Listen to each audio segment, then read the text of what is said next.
Hello friend, आज हम आपको जेठ की अमावस्या पे सुनी जाने वाली वट सावित्री की कथा सुना जा रहे हैं। प्रेम से बोलिए धर्मराज जी, लक्ष्मीपति विष्णु जी और सावित्री माता की जय। यह व्रत सौभाग्यशाली स्त्रियां अपने पति के दीर्घायु और सुख समृद्धि की कामना के लिए करती हैं। इस व्रत की कथा देवी सावित्री और उनके पति सत्यवान के अद्भुत प्रेम, तप और धर्म पर आधारित है। पौराणिक कथा के अनुसार प्राचीन काल में भद्र देश के राजा अश्वपति की एकमात्र संतान थी, जिसका नाम सावित्री था। राजर्षि को संतान प्राप्ति कई वर्षों तक पूजा अर्चना करने के बाद हुई थी। कन्या बड़े होकर अत्यंत तेजस्वी और रूपवती हुई, लेकिन सावित्री के विवाह के लिए उनके पिता को कोई योग्य वर न मिला। इस बात से दुखी होकर उन्होंने सावित्री को स्वयं वर चुनने को कह दिया। एक दिन तपोवन में भटकते हुए सावित्री की भेंट साल्व देश के राजा धूम्रसेन के पुत्र सत्यवान से हुई। राजा धूम्रसेन अपने पुत्र सत्यवान के साथ वन में ही निवास करते थे, क्योंकि उनका राज्य शत्रुओं ने छीन लिया था। सत्यवान को देखकर सावित्री ने पति के रूप में उसका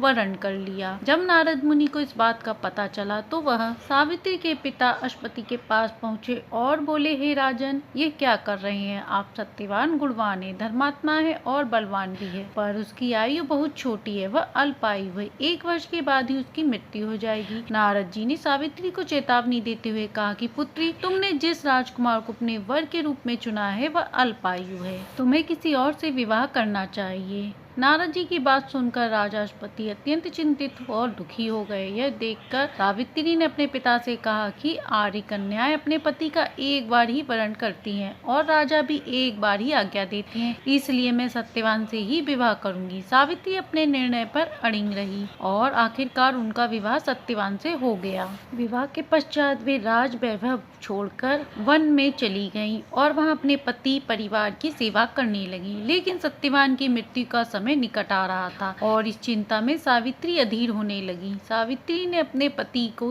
दीर्घायु के लिए उपवास रखना शुरू कर दिया। साथ ही उन्होंने नारद मुनि द्वारा कथित निश्चित तिथि पर पितरों का पूजन भी किया। जिस दिन सत्यवान के महाप्रयाण का दिन था, उसी दिन लकड़ियां काटने जंगल में वह गया। सावित्री भी उसके पीछे पीछे जंगल की ओर चल पड़ी। वहाँ सत्यवान को दर्द होने लगा और वे मूर्छित होकर धरती पर गिर पड़ी। सावित्री ने सत्यवान के सिर को अपनी गोद में रख लिया और वहाँ यमराज प्रकट हो गए। बिना विचलित हुए पूरे विश्वास के साथ सावित्री जी ने यमराज जी से सत्यवान के प्राण न ले जाने की प्रार्थना की, लेकिन यमराज देव नहीं माने। सावित्री भी अपनी बात पर अड़िग रही और महाराज के पीछे पीछे चलती, प्रार्थना करते हुए चलने लगी। यमराज जी ने सावित्री को समझाने की बहुत कोशिश की कि यही विधि का विधान है, लेकिन सावित्री जी ने किसी की एक ना सुनी। आखिरकार सावित्री की निष्ठा को देखकर यमराज जी उससे प्रसन्न हुए और बोले, हे देवी, तुम धन्य हो, मैं सत्यवान के प्राण नहीं छोड़ सकता, तुम मुझसे कोई वरदान मांग लो। यह सुनकर सावित्री जी ने यमराज जी से कहा कि मेरे सास ससुर वनवासी और अंधी हैं, आप उन्हें दिव्य ज्योति प्रदान करें। यमराज जी ने उसे यह वरदान दे दिया और वहाँ से लौट जाने के लिए कहा, लेकिन पतिव्रता सावित्री यमराज जी के पीछे पीछे चलती रही। यमराज जी ने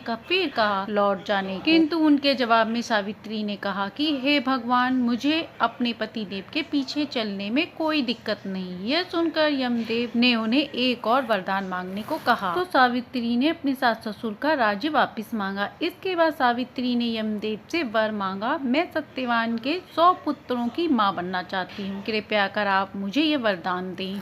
सावित्री की पति भक्ति से प्रसन्न होकर यमराज जी ने सावित्री को तथास्तु कहा, जिसके बाद सावित्री ने कहा कि मेरे पति के प्राण तो आप लेकर जा रहे हैं, तो आपके पुत्र प्राप्ति का वरदान कैसे पूरा होगा? तब यमदेव ने अंतिम वरदान देते हुए सत्यवान को जीवात्मा का पाश से मुक्त कर दिया। सावित्री पुनः उसी वट वृक्ष के नीचे लौट आईं, तो उन्होंने पाया कि वट वृक्ष के नीचे पड़े सत्यवान के मृत शरीर में जीव का संचार हो रहा है। कुछ देर में सत्यवान उठकर बैठ गया। उधर सत्यवान के माता पिता की आंखें भी ठीक हो गईं। दोनों लोग वापस अपने राज्य में आ गए। इस प्रकार दोनों खुशी खुशी घर लौटे। वहाँ सबने यह चमत्कार सुना और सावित्री की महिमा का गुणगान किया। सावित्री की तरह अपने पति के लिए पूर्ण समर्पण, निष्ठा और तपस्या का प्रतीकात्मक पर्व नारी शक्ति की प्रेरणा का स्रोत है। इस पावन अवसर पर हम कामना करते हैं कि हर स्त्री को सावित्री माता जैसी शक्ति और आशीर्वाद प्राप्त। आप सभी माताओं बहनों को वट सावित्री व्रत की हार्दिक शुभकामनाएं। सावित्री माता की जय, सत्यवान की जय, विष्णु भगवान की जय।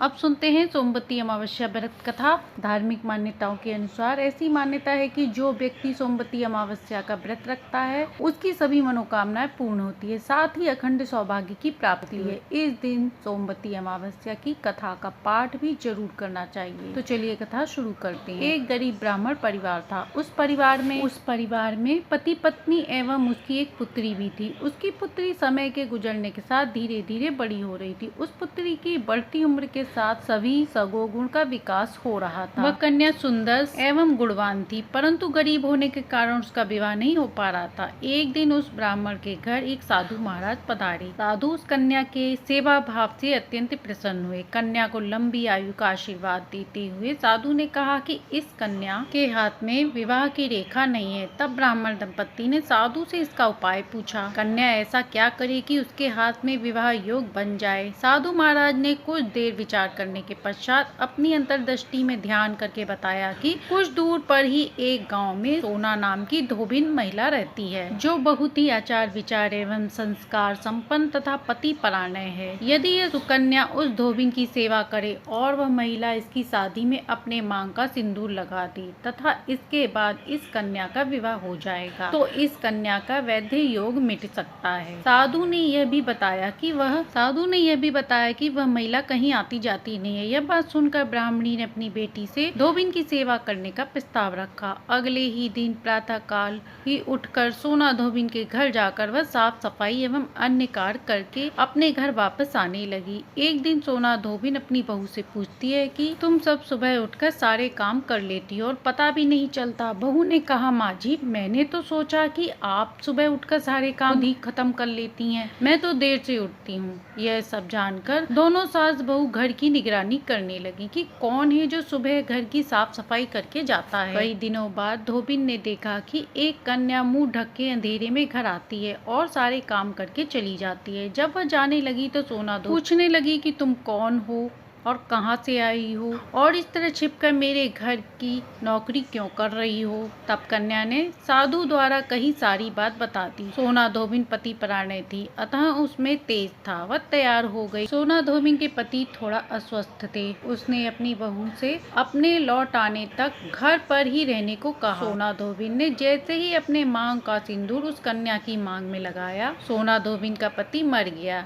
उसे इस बात का पता चल गया। वह घर से निराजल चली, यह सोचकर कि रास्ते में कहीं पीपल का पेड़ मिलेगा तो वह उसकी भांवरी दे लेगी और परिक्रमा करके जल ग्रहण करेगी। उस दिन सोमवती अमावस्या थी। ब्राह्मण के घर मिले हुए पकवान की जगह उसने कंकड़ के टुकड़ों से 108 बार भांवरी देकर 108 बार पीपल के पेड़ की परिक्रमा की और उसके बाद जल ग्रहण किया। ऐसा करते ही उसके पति के मृत शरीर में जान वापस आ गई। धोबिन का पति फिर से जीवित हो उठा। तो प्रेम से बोलिए सोमवती अमावस्या शिव जी माता पार्वती जी की जय। अब सुनते हैं कहानी को पूर्ण करने वाली गणेश जी की कहानी। एक समय की बात है, किसी नगर में एक ब्राह्मण रहता था। वह सुबह उठकर गंगा जी में नहाने जाता और घर आकर गणेश जी की पूजा आराधना करता। उसकी पत्नी को यह बात अच्छी नहीं लगती थी और वह अपने पति से हर रोज यही कहती कि आप हमेशा सुबह सुबह पूजा करने बैठ जाते हो, मैं घर का काम का झाड़ू पोछा कब करूं। ब्राह्मण उसकी बात को इधर से सुनता और उधर से निकाल देता। एक दिन जब ब्राह्मण गंगा जी में नहाने गया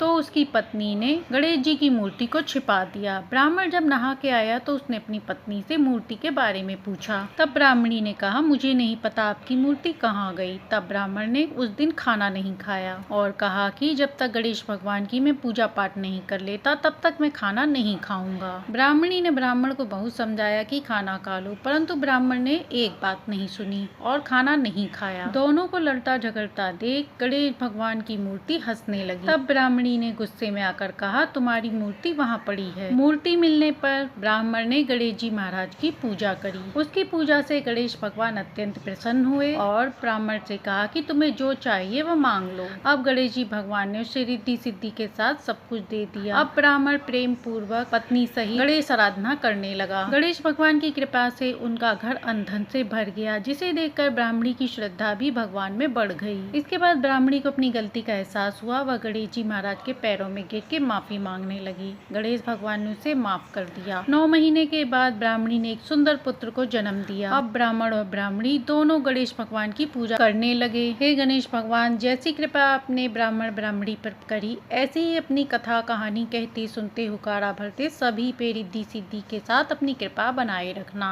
प्रेम से बोलिए गणेश भगवान की जय। तो ये थी जेठ अमावस्या पर सुनी जाने वाली सोमवती अमावस्या, वट की अमावस्या और गणेश जी की संपूर्ण कहानी। इस दिन इन कथाओं का श्रवण करने से अखंड सौभाग्य की प्राप्ति होती है। कथा कहानी अच्छी लगी हो तो लाइक शेयर सब्सक्राइब करें।